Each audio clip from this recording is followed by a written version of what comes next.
জীবনের প্রথম কোনো অপারেশন থিয়েটারে চলে যাব, তাই অনেক ভয় কাজ করতেছে। হ্যালো ভিউয়ার্স, আসসালামু আলাইকুম। সবাই কেমন আছেন? আশা করি সবাই ভালো আছেন। আপনাদের দোয়া এবং আল্লাহর অশেষ রহমতে আমি এখন অনেক ভালো আছি।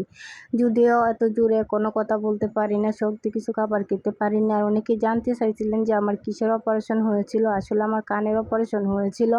তো আজকে আপনাদের সাথে ক্লিয়ার করব। অপারেশনে যাওয়ার আগ পর্যন্ত আমার এত বেশি ভয় কাজ করতেছিল, কি আর বলবো। তো দেখেন, অপারেশন যাওয়ার আগে আমাকে স্যার কয়েকটা ব্লাড টেস্ট দিয়েছিল, এগুলো দিয়ে দিতে হবে জমা অপারেশন যাওয়ার আগের দিনে। তো এগুলো পরীক্ষা করতে চলে গিয়েছিলাম হসপিটালে। আর এখানে ভাইয়াটা আমার এখান থেকে ব্লাড নিতেছিল। আর একটা সুই কি একটা মেয়ে কতটা ভয় পায় সেটা তো আপনাদেরকে বলে বোঝাতে পারবো না। আর মেয়েরা তো অবশ্যই জানেন যে আসলে আমরা অনেকটা ভয় পাই সুইটাকে। তো অবশেষে এখান থেকে ব্লাড নেওয়া শেষ। এখন আমার কানের ভিতর থেকে এটা কী নিবে এটা আমি নিজেও জানি না। একটা ছোট্ট সুই দিয়ে কি একটা নিল, আমার কানে একটা ব্যথা পাইছে, বুঝতে পারছি যে সুইটা বিদায় দিছে আর কি, এরকম একটা অবস্থা। তো এখানে আমার সব কাজ শেষ। এখন আমরা চলে যাব বাসায়। তার জন্য আমরা বাহিরে গিয়ে অপেক্ষা করতেছি লিফট কখন উপরে উঠবে।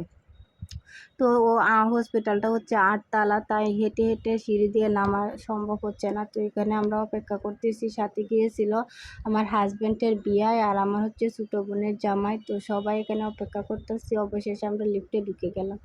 যাওয়ার পর আর এখানে আমার হাজব্যান্ড একটু ভিডিও করে নিতেছে, আর এই কাকাই হসপিটালে কাজ করে আর কি। তো একটু চা আনার জন্য যাইতেছিল। তারা কাকাকে জিজ্ঞাসা করতেছিল যে কাকার বাড়ি কোথায়।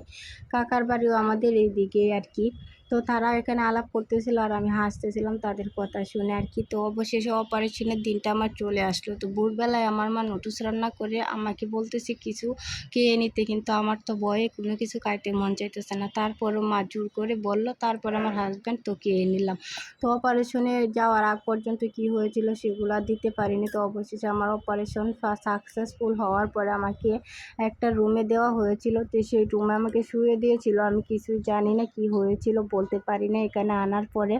তো আমার হাজব্যান্ড আর আমার ছেলে এখানে দেখেন সারাদিন বেচারা ছেলে একা একা যে মাকে ছাড়া থাকতে পারে না। তার বাবাকে বলতেছিল, বাবা তুমি পচা, তুমি মাকে ব্যথা দিয়েছো, তুমি ভালো না। তার বাবাকে নাকি এসব বলতেছিল। এগুলো আমার মা আর আমার শাশুড়ি আমার সাথে বললো আমার যখন জ্ঞান ফিরেছে।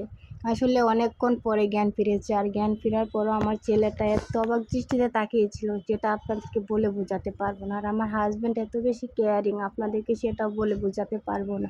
সত্যি ভাগ্যগুণে এরকম একটা হাজব্যান্ড পেয়েছি, যে কিনা আমার অসুস্থ হওয়ার আগ পর্যন্ত থেকে এখন পর্যন্ত সে আমার সাথে আমার কেয়ার করে যাচ্ছে। আমার ওষুধ খাওয়ানো, আমাকে ফলমূল খাওয়ানো, যা কিছু খাওয়াইতে হয় সে খায়। মাথাটাও দেখেন কত সুন্দর করে আলতোভাবে ধুয়ে দিচ্ছিল।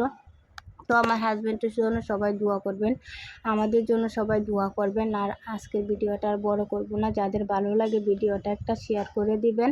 সবাই ভালো থাকবেন। আল্লাহ হাফেজ।